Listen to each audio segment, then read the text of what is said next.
Millionaires embrace change. The middle class is threatened by change. All right, so if you're just hopping in, we're in the middle of a series going through the book, The Top 10 Distinctions Between Millionaires and the Middle Class by Keith Cameron Smith's little book that really impacted me.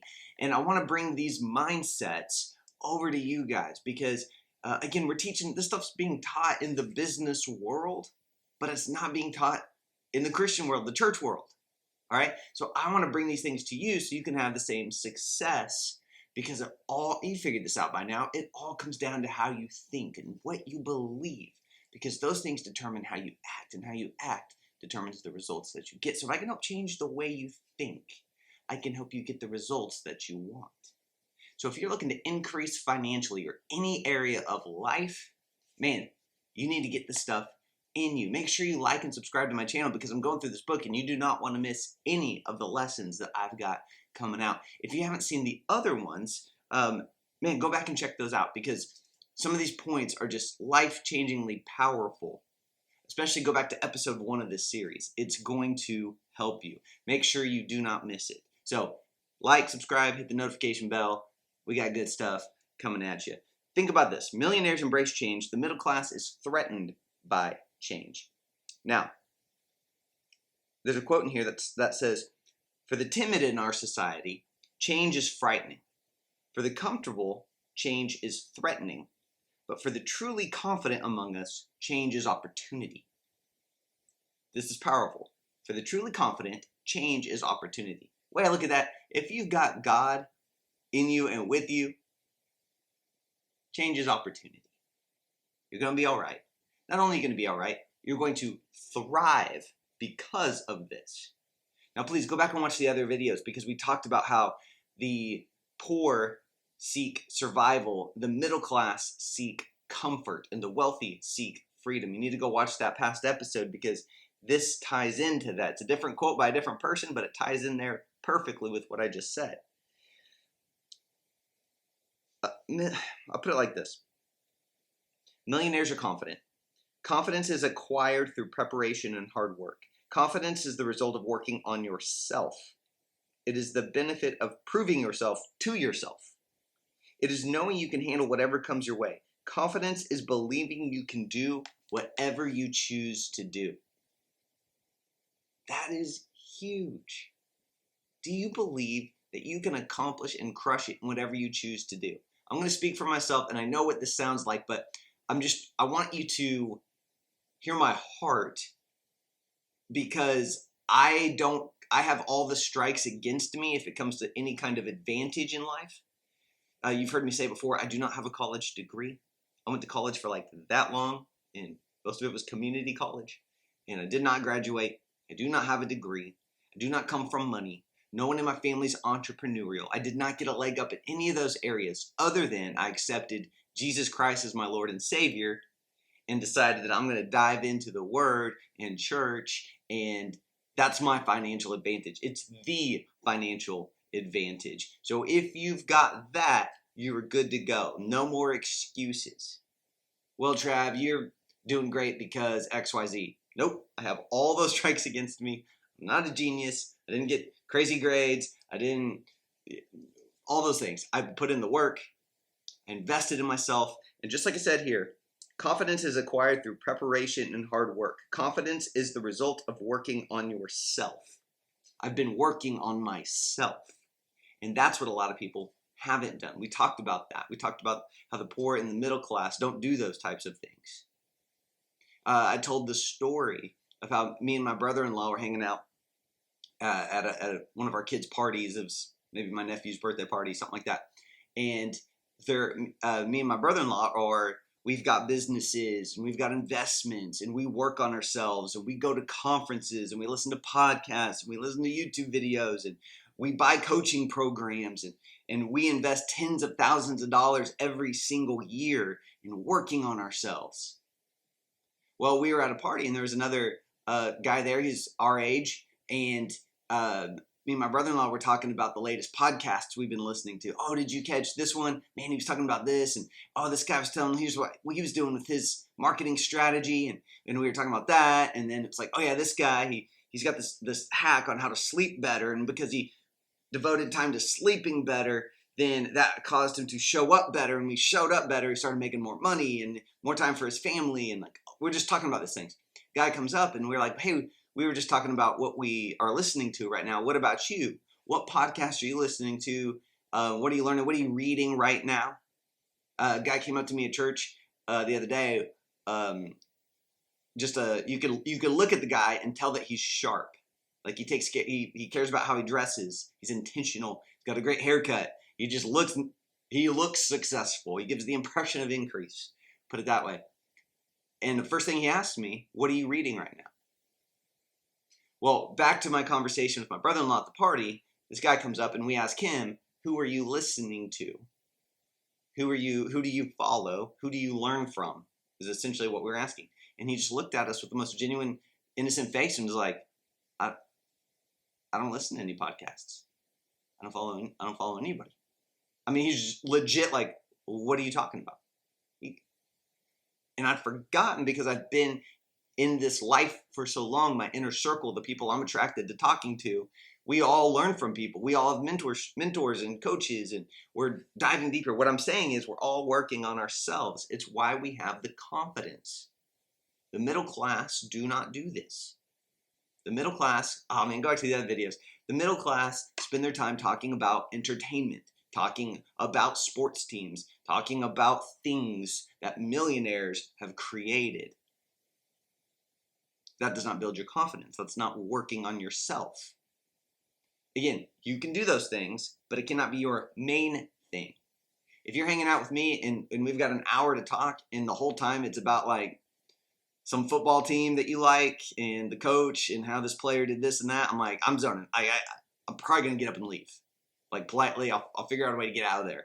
Because I cannot do that. Like it's burning my bandwidth. Like it does not work for me. It does not compute. It is the benefit, confidence, it is the benefit of proving yourself to yourself. It is knowing you can handle whatever comes your way. Confidence is believing you can do whatever you choose to. I live there. I fully believe, and whether it's delusional or not, you could drop me anywhere in any business and I would help you crush it. You could drop me in a ministry and I could take a look and I could say, hey, here's where we're struggling. Here's where the communication's lacking. Hey, have you considered this?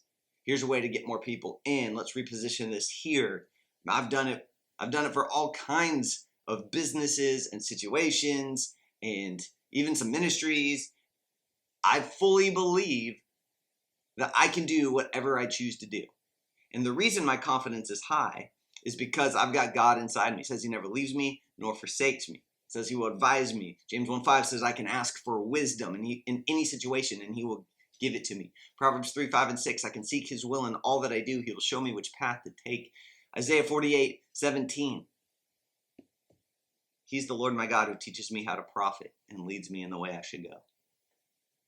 Matthew 6:33, seek the kingdom of God first above all else, and everything you need will be added unto you. I believe that. I also have the confidence because I've been working on myself. I've been developing. I've been buying into mentorships and coaching programs. See, a lot of the Christian world just think everything ought to be free. Make everything free, make everything free, make everything free. Guess what? Where your treasure is, your heart will be also. A lot of guys are seeking free stuff, and it's not going to work on you. You're not going to value it. If you're not putting money into it, skin in the game, you're not going to value it. Do you know how many people? It's why I have premium courses and programs and books and things like this that I put out. It is because I have done the free thing for a long time. And I'm telling you guys, every single time I give somebody free access to my stuff, like a close friend or family member, or somebody, I remember there was a guy, if you're watching this, I love you, but it explains why you're in your situation. There was a pastor on the East Coast who was like, hey, I'm in this really tight spot. I'm in a poverty mindset town, but I'm the pastor. I'm trying my best. I really want to get inside of your Kingdom Money Mastery program because I believe if I get the stuff in me, I can teach it to my people and it'll help elevate the whole town, but I don't have the money. And I said, okay, make me a creative offer. Because I've learned over the last decade, whenever I give my stuff away for free, people don't do it. But when I charge, in fact, I used to charge a whole lot more. And guess what happened? Everybody who went through it got results because they did it. They put skin in the game. They worked on themselves. This is what the wealthy mindset person does. And I've put courses on credit cards before, people.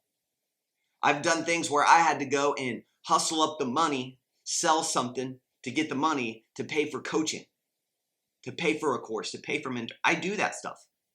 Other people just say, oh, I can't afford it. Got to use wisdom. Got to use wisdom, Trav. Money's tight right now. So maybe someday when, maybe when I get this raise, when I get this promotion, when I get all this money and things are a little lighter, I'll go and I'll do the course. It's like, just so you know, that never, ever, ever, ever works. You are mistaken if you think that's how this works. The way it works is you go hop into something, get your back against the wall a little bit, go make it happen. Then the money comes. Then the increase comes. That's like when people say, oh, Travis, it's a real busy season of life right now. When I get more time, I will join the Passive Income Engines program. I'll join the Increase Army. I'll join Kingdom Money Mastery, all these things. Guess when they join? Never. Because things don't get easier. Things don't slow down.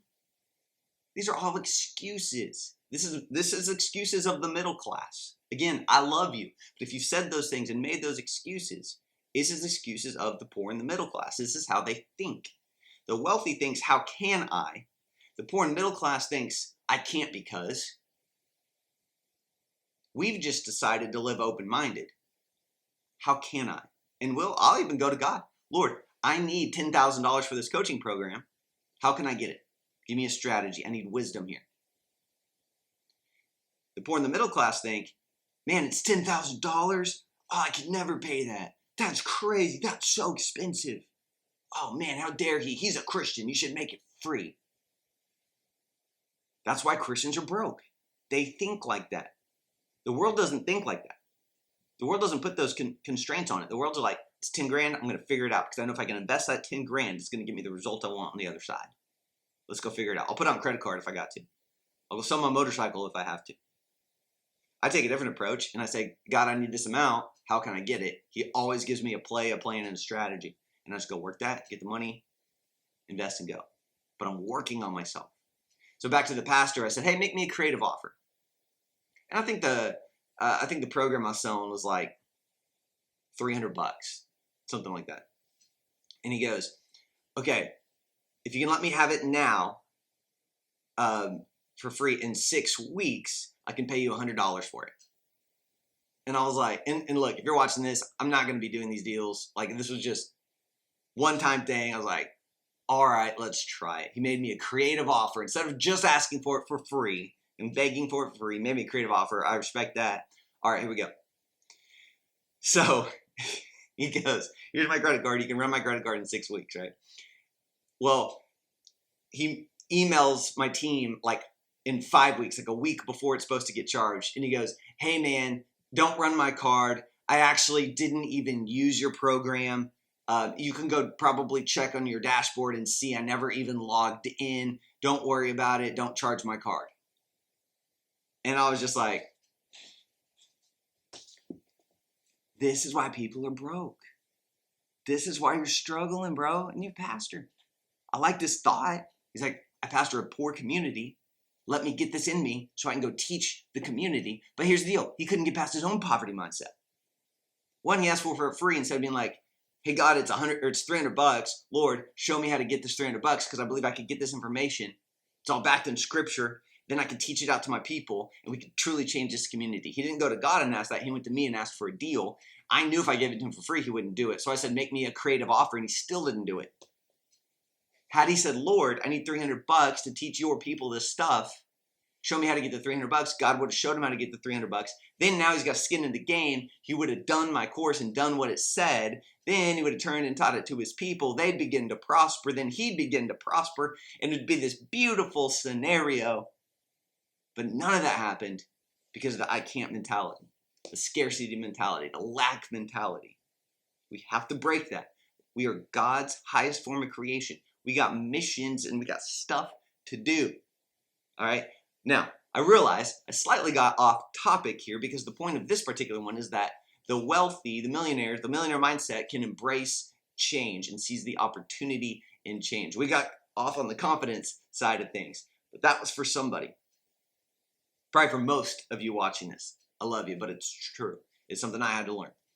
Now, back to the topic of embracing change. Well, I'm going to hit this one real quick. Reminds me of a story when I was working for a car insurance company probably a decade ago, around there, maybe even longer. And we had one main company that we wrote all of our customers through. We had this amazing customer base. We had thousands of customers. I mean, the place was just crushing it.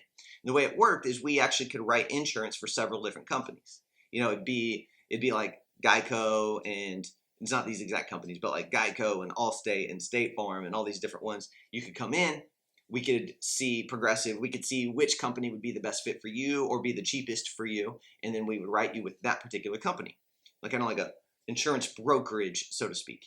Well, we had one company that we wrote 90% of the people through just because it was so cheap. It was just like $35 a month and you've got car insurance. It was awesome. And it worked with, I mean, almost everybody would be accepted.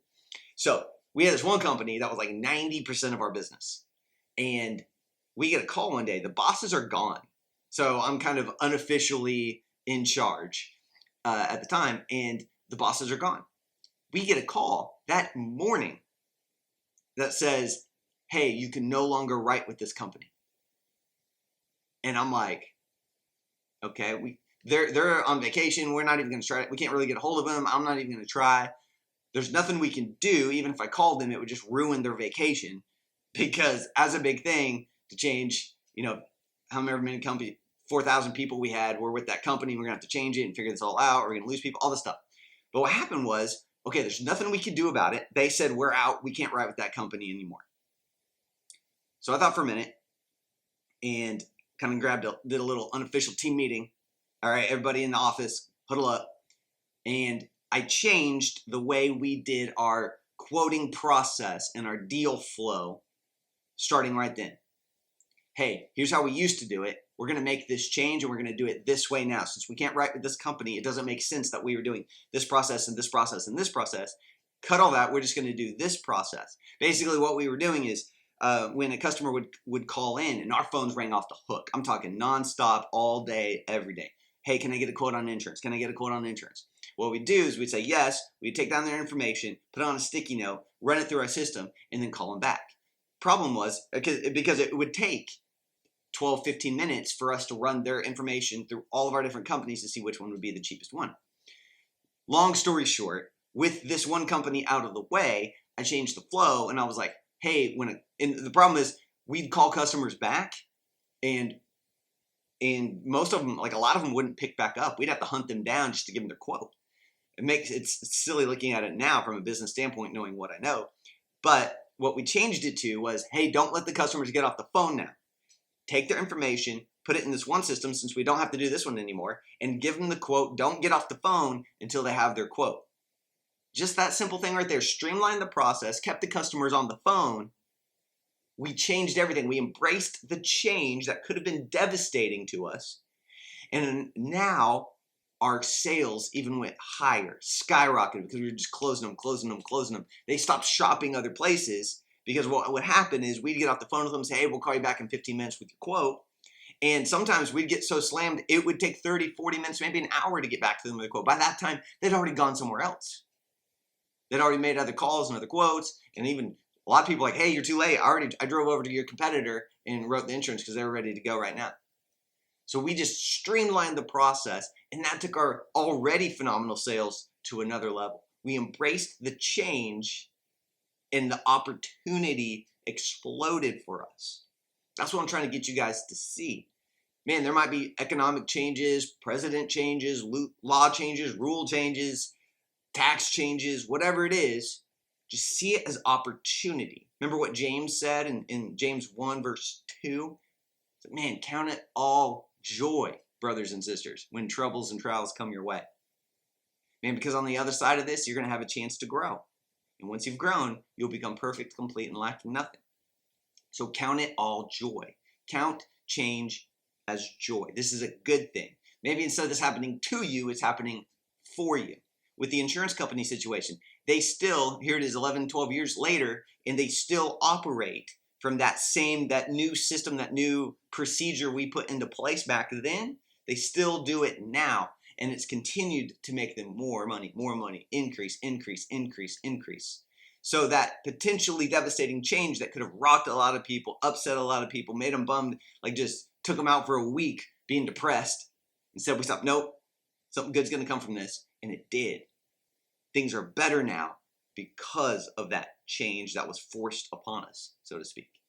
You've got opportunities like that, but we got to be thinking like the wealthy, not like the poor, not like the middle class. We got to get you out of the middle class. And it starts with how you think. That's why I'm making this series. If you're new to the channel, head over to financialincrease101.com. I got a free little mini course over there that's going to help you start removing these poverty mindsets and becoming aware of things you didn't even know were there. We're going to show you the biblical strategies to activating God's promises for increase. It's going to help you win. I want to help you dominate your money and escape the budgeted life. Go to financialincrease101.com. Make sure you subscribe to the channel, hit the bell because you don't want to miss. I've got more lessons coming from you. We're going through some of my favorite books that have changed my life. I want to get this information into you in bite-sized chunks. Love you guys. See you in the next one.